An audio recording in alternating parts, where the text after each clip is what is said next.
My sister hit our mother so hard she fell down and said, "I should have done this 20 years ago."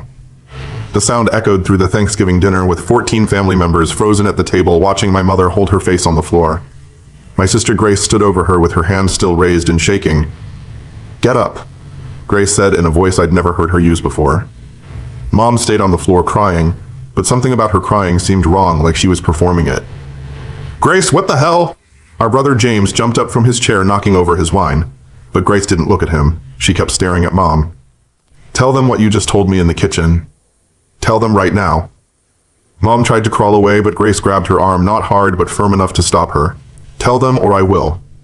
That's when I noticed Grace's husband Kevin wasn't at the table. He'd been here 20 minutes ago helping carve the turkey. "Where's Kevin?" I asked, and Grace's face crumbled for just a second before going hard again. "Mom knows where Kevin is. Don't you, Mom?"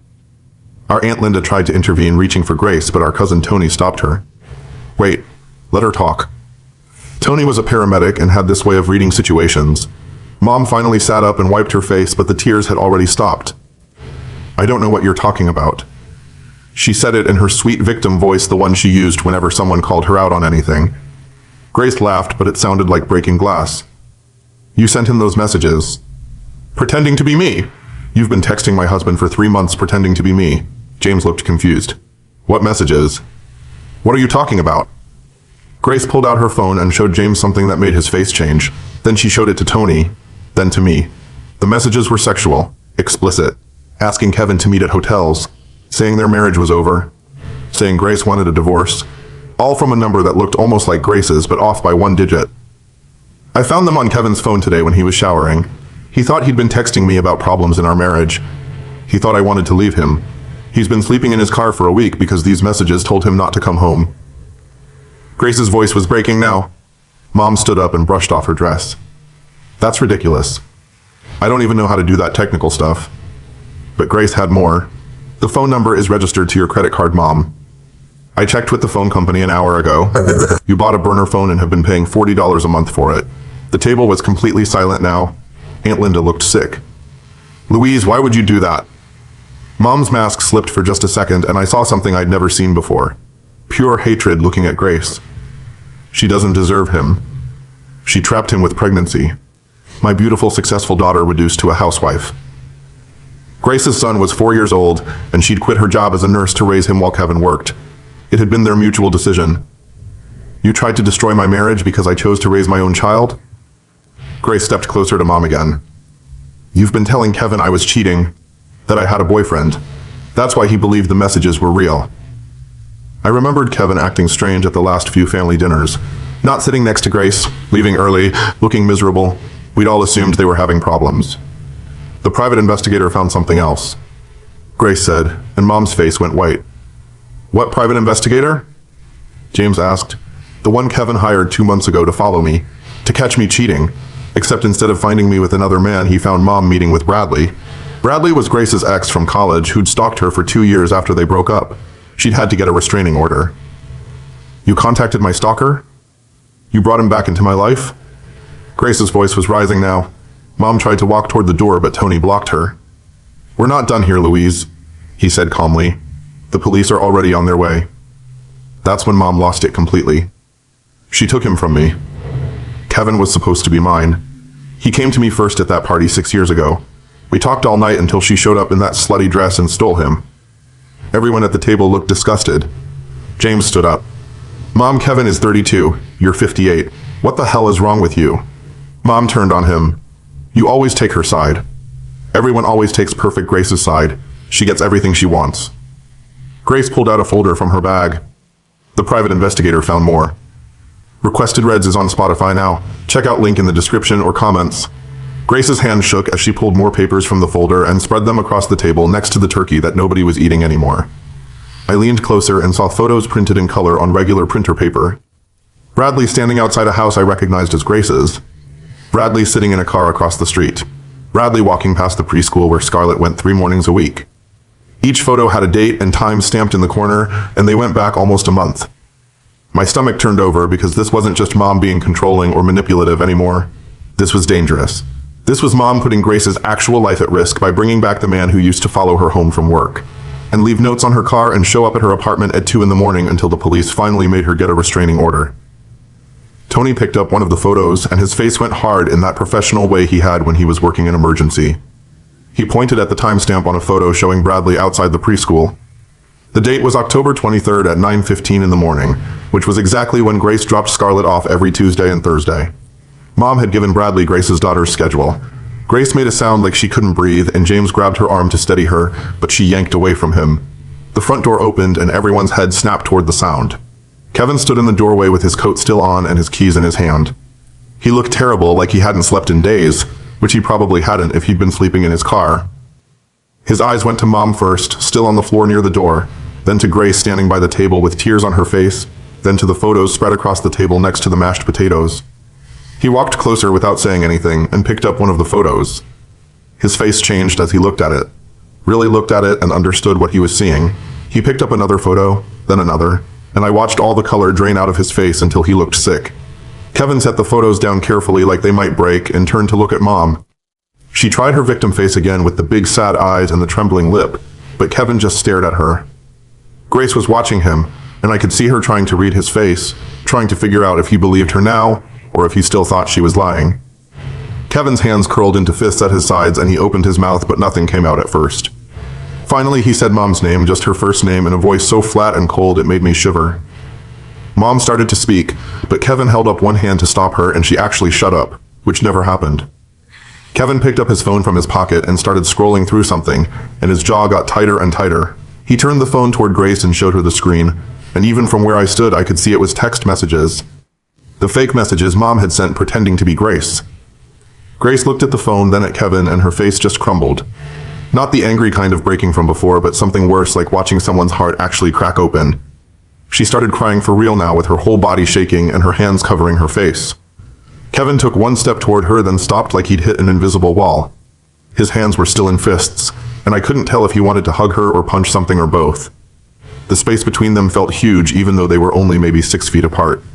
Grace dropped her hands from her face and looked at Kevin, and he looked back at her, and nobody else in the room existed for those few seconds. I could see everything they weren't saying written all over their faces. Her asking if he believed her now. Him trying to figure out how he could have been so stupid. Both of them trying to understand how they'd gotten here. Kevin's face twisted up and he turned away from Grace and walked to the window. His shoulders were shaking and I realized he was crying too. James started to say something, but Tony grabbed his arm and shook his head. We all just stood there in this horrible silence while Grace and Kevin fell apart in the same room, but couldn't even touch each other. That's when we heard the sirens.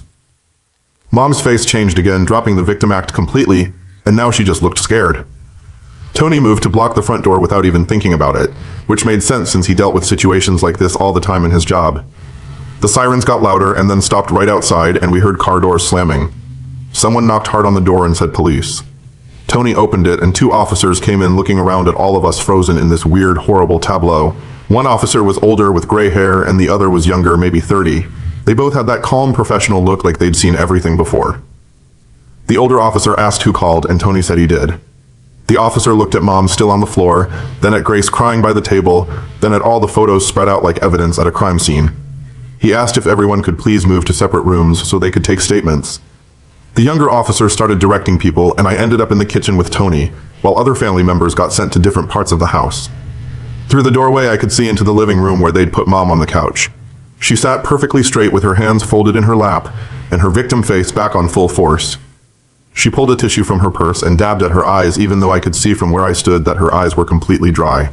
The tissue thing was just performance, just like the crying on the floor had been performance. The older officer sat across from her with a notebook and started asking questions. I couldn't hear what they were saying, but I could see Mom's mouth moving in that sweet, innocent way she had. Probably telling them Grace was unstable or going through something or making up lies. The officer's face stayed neutral and professional as he wrote things down. In the kitchen, Tony sat at the table with his arms crossed and I sat across from him. The younger officer came in and introduced himself and asked me to tell him what happened. I started from the beginning with Grace hitting Mom and the sound it made and everyone freezing. I told him about the fake phone messages and the burner phone and Bradley. I told him about the photos. The officer wrote everything down and asked specific questions about times and dates and who said what. He asked if I'd seen the messages myself, and I said yes, Grace had shown them to me. He asked if I knew Bradley, and I explained about the stalking years ago and the restraining order. When I mentioned the restraining order, his eyebrows went up and he wrote something down with more pressure on the pen. He asked where the photos were and I pointed to the dining room. He went to look at them and came back with a few in his hand, studying the timestamps. He asked if I knew whether the restraining order was still active, and I said I thought it was, but Grace would know for sure. He thanked me and said I could wait here and went to talk to his partner. Through the doorway, I watched them conferring in low voices while Mom sat on the couch, still dabbing her dry eyes with that tissue. The older officer's expression changed as his partner showed him the photos and pointed at something. They both looked at Mom and her face flickered for just a second before going back to victim mode. They asked her something and she shook her head. They asked something else and she started crying harder with her shoulders shaking. But I'd seen her real crying earlier when Grace confronted her, and this wasn't it. This was acting. The officers seemed to see it too because their faces stayed professional and unmoved. After what felt like hours but was probably only 45 minutes, the officers finished taking statements from everyone. They came back to the living room where they'd gathered us all again. The older officer said they were investigating allegations of stalking, harassment, and identity theft. He said they'd need to take the phone records and photos as evidence. He looked at Mom and said they'd be in touch and she should expect to hear from the district attorney's office. Mom's victim face finally cracked and she stood up fast. She said this was ridiculous and her children were ganging up on her and she hadn't done anything wrong. The officer just looked at her with that flat professional expression and said she might want to contact a lawyer. Mom started to walk toward the door, but the younger officer stepped in front of her politely and said she needed to stay until they were finished. She sat back down hard on the couch and her hands were shaking, but not in a sad way. In an angry way. The officers took photos of the evidence with their phones and put the papers in plastic bags they got from their car. They took Grace's statement last in the dining room, and I could hear her voice shaking as she told them everything. When they were done, they told everyone they could leave but to stay available for follow-up questions. The older officer pulled Grace aside and gave her a card with a number for victim services. He said she should call them first thing in the morning and make sure the restraining order against Bradley was still valid, and if not, get a new one immediately. He said the photos showed clear evidence of stalking, and they'd be picking Bradley up for questioning. Grace nodded and took the card, but her hands were shaking so hard she almost dropped it. The officers left and suddenly the house felt too quiet. People started gathering their coats and bags and leaving without saying much. Nobody knew what to say. Aunt Linda hugged Grace hard before she left and whispered something I couldn't hear.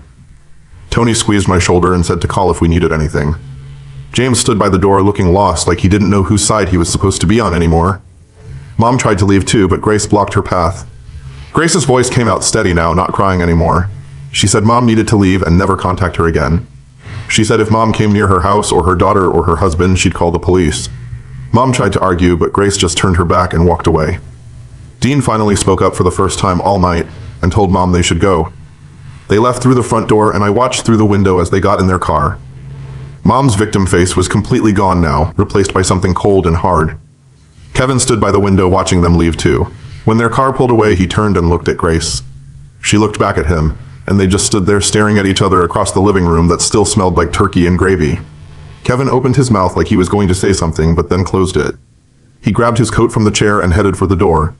Grace called his name and he stopped but didn't turn around. She asked where he was going and he said his brother's place. Not his car this time at least. Grace asked if he was coming back and Kevin didn't answer for a long time. Finally, he said he didn't know and walked out. I stayed with Grace that night because she shouldn't be alone. We cleaned up the dinner that nobody ate, throwing away plates of cold food. Grace moved like a robot, just going through motions. We didn't talk much. Scarlett was already asleep upstairs, having spent the evening at a neighbor's house, thank God. Around midnight, I found Grace sitting on the floor of Scarlett's bedroom watching her daughter sleep. Grace's voice came out as a whisper when she said she didn't know how to explain this to a 4-year-old. How do you tell a little kid that grandma can't visit anymore? That daddy doesn't live here right now? That the family she knew just exploded into pieces? I sat down next to her on the floor, and we stayed there until almost 2 in the morning just watching Scarlett breathe in her sleep. 2 days later, my phone rang with a number I didn't recognize. I almost didn't answer, but something made me pick up. A woman's voice said this was Thea Wallace, the private investigator. She said she found something in Mom's phone records that involved me specifically, and could we meet for coffee? My stomach dropped straight through the floor because suddenly I was remembering things I hadn't thought about in years. My college boyfriend breaking up with me junior year out of nowhere. He said someone who cared about me had told him I was cheating. He wouldn't say who. I spent months trying to figure out what I'd done wrong, never once thinking someone had lied to him. I met Thea at a coffee shop near my apartment the next morning. She was younger than I expected, maybe 40, with dark hair pulled back and sharp eyes that missed nothing. She had a folder with her and slid it across the table before I'd even ordered. I opened it and saw printouts of text messages. Messages from a number I didn't recognize sent to a number that made my chest tight because I remembered it. That was the number my college boyfriend had before he switched carriers. The messages said I was sleeping with my study partner. They included photos of me having coffee with him at the campus library. The photos were taken from far away through windows like surveillance photos. The messages said I'd been lying about staying late to study and was actually meeting up with this other guy. My study partner's name was right there in the messages. Details about where we met and when. All lies, but detailed enough to sound real. Thea pointed to the phone number the messages came from and showed me the records. It was registered to a prepaid account bought with Mom's credit card 3 years ago. The same credit card she used for the burner phone to text Kevin. Mom had done this before. She'd been doing this for years. I sat there staring at those photos of myself at 19, having innocent coffee with a classmate while my mother took creepy surveillance photos and sent them to my boyfriend with lies attached. Thea said there was more. She pulled out another stack of papers showing Facebook messages from a fake profile. The profile had used a stock photo of some random woman and claimed to be a concerned friend. The messages to my boyfriend were even more explicit, claiming I'd confessed to cheating and was just using him. The profile disappeared 2 days after my boyfriend broke up with me. I remembered that breakup so clearly, sitting in his dorm room while he told me he knew what I'd been doing. Me confused and trying to understand what he meant. Him getting angrier because he thought I was playing dumb. Me crying and begging him to tell me what he was talking about. Him finally showing me one photo on his phone before deleting it. A photo of me with my study partner. I'd thought he was just jealous and insecure. I'd spent years thinking I dated someone who didn't trust me, never knowing my own mother had destroyed that relationship on purpose. I drove to James's house without calling first. I needed to know if Mom had done this to him too. I found him on his back porch at 11 in the morning with a beer in his hand, even though it was a Tuesday. He looked surprised to see me, then resigned, like he knew why I was there. I sat down next to him and asked if Mom had ever messed with his relationships. James took a long drink of his beer and stared at his backyard for a while before answering. He said Sarah was staying at her sister's house. They were separated. Not officially, but separated. Sarah was tired of him defending Mom, tired of him making excuses, tired of him choosing his mother over his wife. James said he couldn't stop thinking about his ex-fiancée who broke up with him right before he was going to propose. Her name was Rachel, and they'd been together 3 years. One day she came to his apartment crying and showed him photos someone had sent her. Photos that supposedly proved he was still sleeping with his ex-girlfriend. James said the photos were fake, or at least misleading. They showed him hugging his ex, but it was at a mutual friend's wedding and it was just a friendly hug. But someone had taken that photo and others like it and sent them to Rachel with messages saying he was cheating. Rachel broke up with him that night. He never found out who sent the photos because they came from an anonymous email that got deleted. James looked at me and his eyes were red like he'd been crying or drinking or both. He said Sarah told him yesterday that Mom had called her 3 months ago. Mom told Sarah that James was having an emotional affair with a coworker. Mom said she was worried about their marriage and thought Sarah should know. That's when the trust issues started. That's when Sarah started questioning where James was and who he was texting. That's when their marriage started falling apart. James said he'd been getting weird emails for years from anonymous accounts. Emails warning him about people in his life. Warning him that friends were talking behind his back. Warning him that coworkers were trying to sabotage him. He always thought it was spam or some internet troll. Now he was wondering if every single one came from Mom. I went back to Grace's house that night after the police finished taking statements. The house felt empty, even though Grace and I were both there sitting at her kitchen table. She kept opening and closing her phone like she wanted to text someone but couldn't figure out who. I asked if she'd heard from Kevin and she shook her head without looking up. The silence between us felt heavy and wrong. We'd never been the kind of sisters who didn't know what to say to each other. Grace finally put her phone down and told me she needed to go back to work. She'd been doing occasional shifts at the hospital to keep her nursing license active, and she had one scheduled in 2 weeks.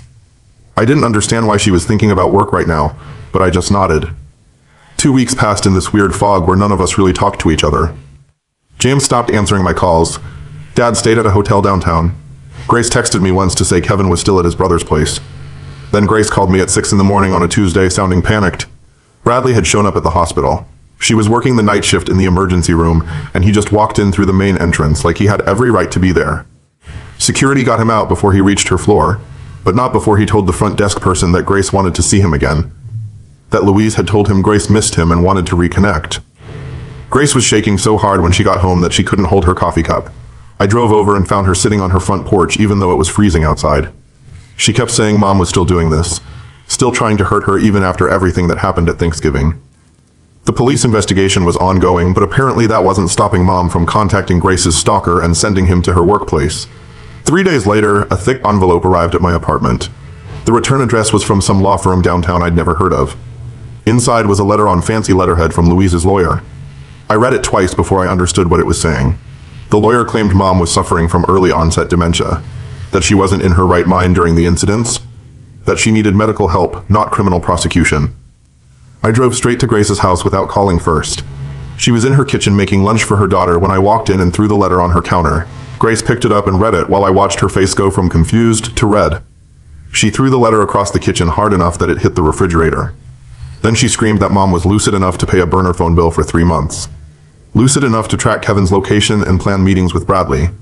Lucid enough to create fake social media profiles and send messages at specific times. She could cut the confused elderly woman act because nobody was buying it. Grace called Thea the private investigator that same afternoon. She asked Thea to set up a meeting with Kevin. Somewhere neutral with Thea there as a third party. It took another week before Kevin agreed. We met at a coffee shop across town from where Grace and Kevin lived. The kind of generic place with uncomfortable chairs and bad lighting. Kevin looked terrible. He'd lost weight and had dark circles under his eyes like he wasn't sleeping.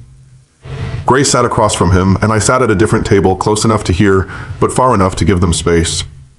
Thea sat next to Grace with her notebook open, even though she wasn't writing anything. Kevin started talking before Grace could say anything. He told her he believed the fake messages so easily because Louise had been telling him for months that Grace seemed distant and unhappy. Little comments here and there about how Grace wasn't herself lately. How she seemed distracted when Kevin talked to her. How she'd mentioned feeling trapped at home with their daughter. Kevin said Louise planted all these seeds of doubt over family dinners and phone calls. So when the texts started coming from that number saying Grace wanted a divorce, it seemed possible. It seemed like maybe Grace had finally admitted what Louise had been hinting at for months.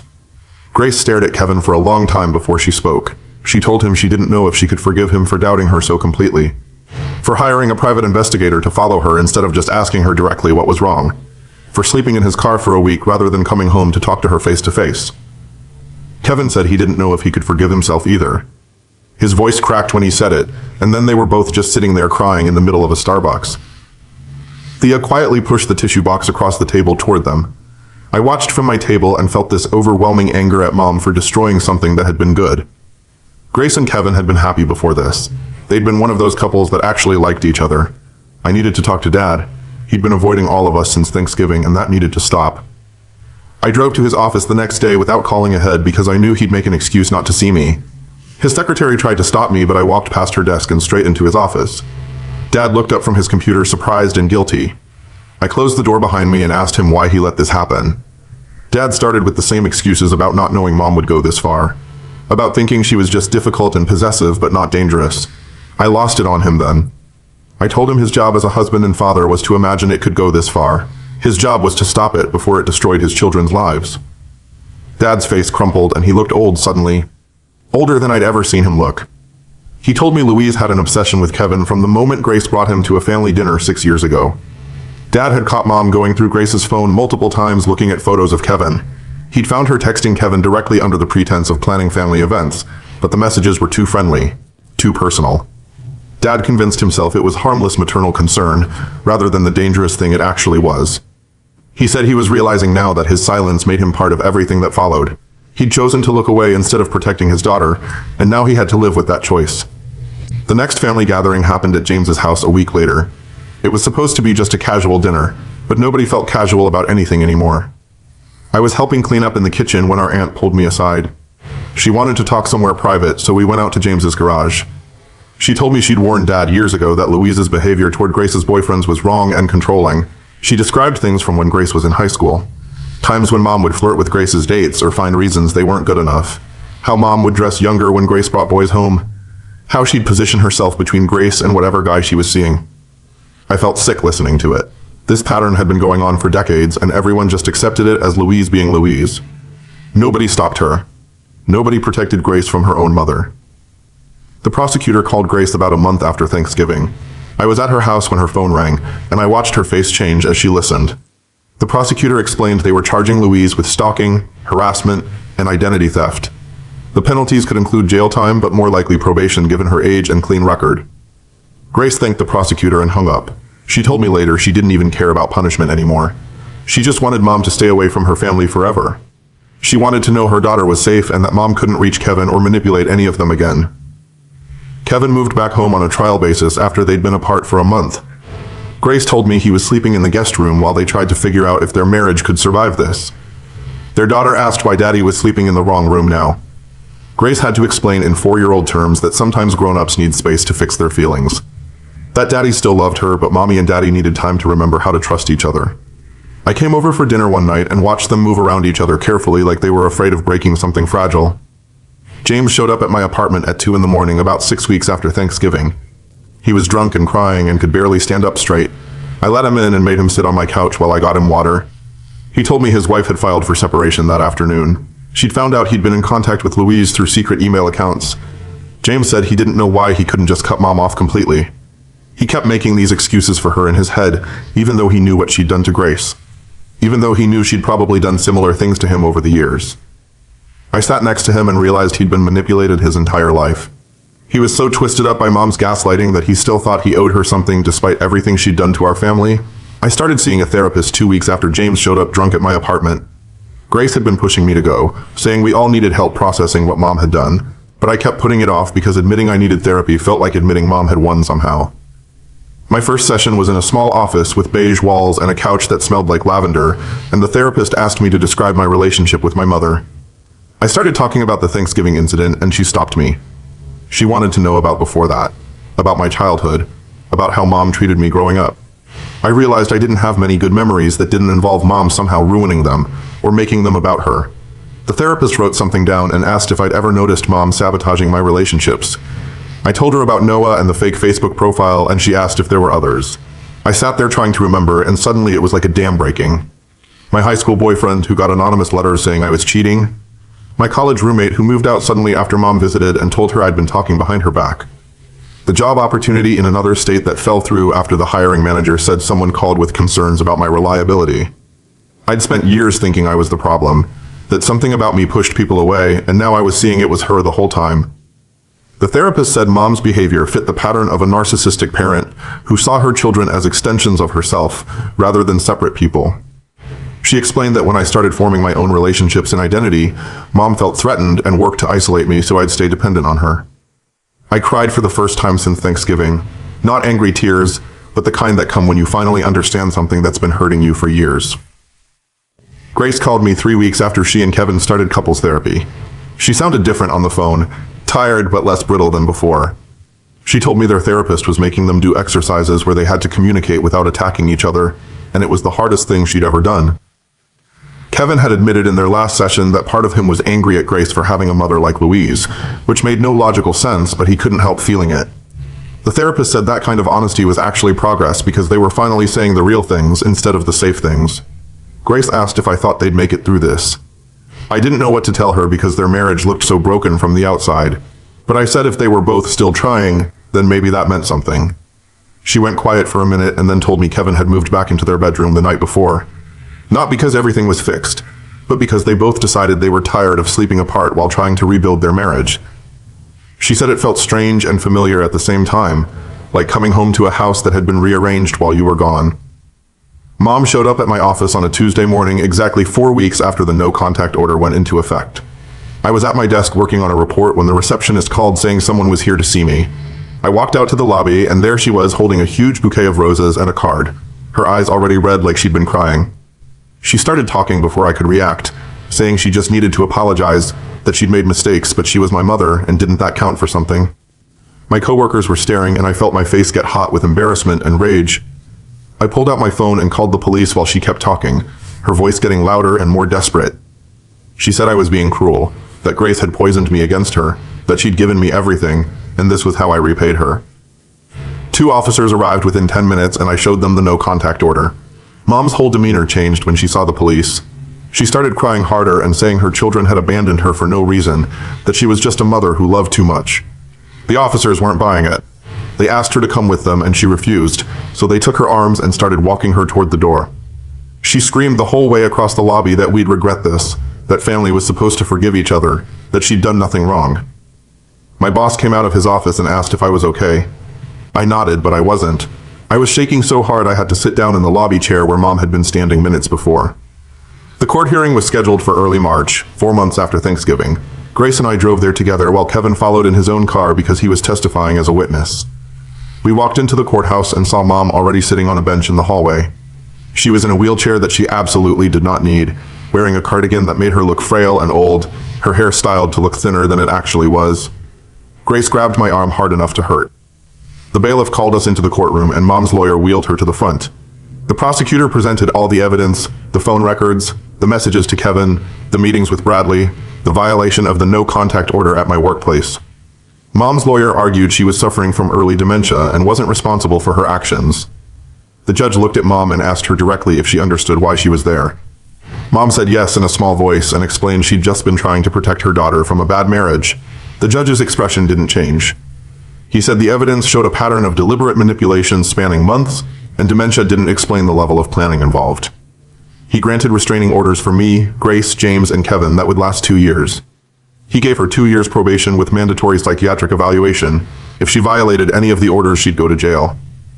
Mom started crying and saying it wasn't fair, but the judge was already moving on to the next case. Dean called me a week after the hearing. His voice sounded hollow on the phone and he asked if he could come over to talk. He showed up at my apartment that evening carrying a single box of his belongings. He told me he'd filed for divorce that morning after 35 years of marriage. He was moving into a small apartment across town and wanted to apologize to each of us separately because a group apology felt too easy. He sat on my couch looking smaller than I'd ever seen him and said he knew sorry wasn't enough. He'd watched Mom manipulate and control us for decades and convinced himself it was just her personality, that it was harmless. He'd chosen to look away instead of protecting his children, and now he had to live with enabling everything that followed. I wanted to stay angry at him, but I could hear in his voice that he was genuinely broken. He said he didn't expect forgiveness, but he wanted us to know he was done making excuses for her.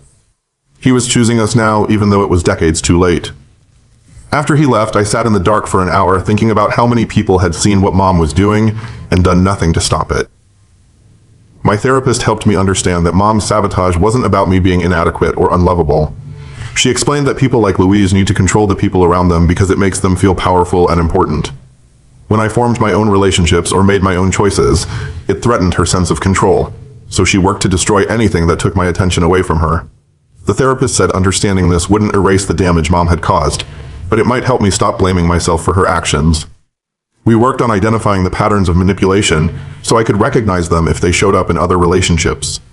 She taught me that healthy people don't punish you for having a life outside of them, and that needing space or independence doesn't make you selfish or ungrateful.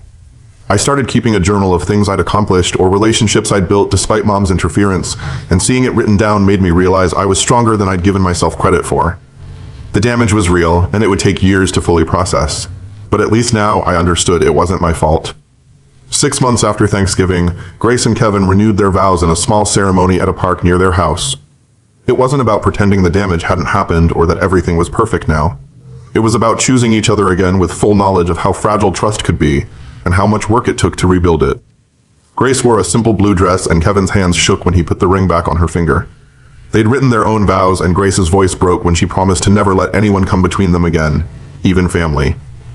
Kevin promised to trust her enough to ask questions instead of believing the worst.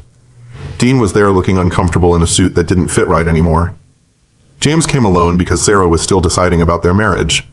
Scarlett stood next to her parents in a flower crown, asking why everyone was crying. When Grace and Kevin kissed, everyone did cry because we all knew how hard they'd fought to get to this moment. The ceremony lasted maybe 20 minutes, but it felt more real than their original wedding 6 years ago, when none of us knew what Mom was capable of, or how much damage one person's obsession could cause. We gathered for Thanksgiving 1 year later at my apartment because Grace's house still felt contaminated by last year's memories. I'd spent 2 days cooking and cleaning, wanting everything to be perfect, even though perfect wasn't really the point. Dean arrived first carrying wine and looking nervous like he wasn't sure he'd be welcome. Grace and Kevin came with Scarlett, who'd grown at least 3 inches and wouldn't stop talking about her preschool teacher. James showed up alone because Sarah had decided to stay with her sister, while she figured out if their marriage could survive his months of secret contact with Mom. We sat around my small dining table that barely fit everyone, and passed dishes without mentioning the empty chair where Mom would have sat. Scarlett asked where Grandma was, and Grace told her simply that Grandma was sick and couldn't visit anymore. No one corrected her or added details because Scarlett was 5 now, and that was enough truth for a 5-year-old to carry. We talked about normal things like James's new job and Dean's apartment and Kevin's promotion at work.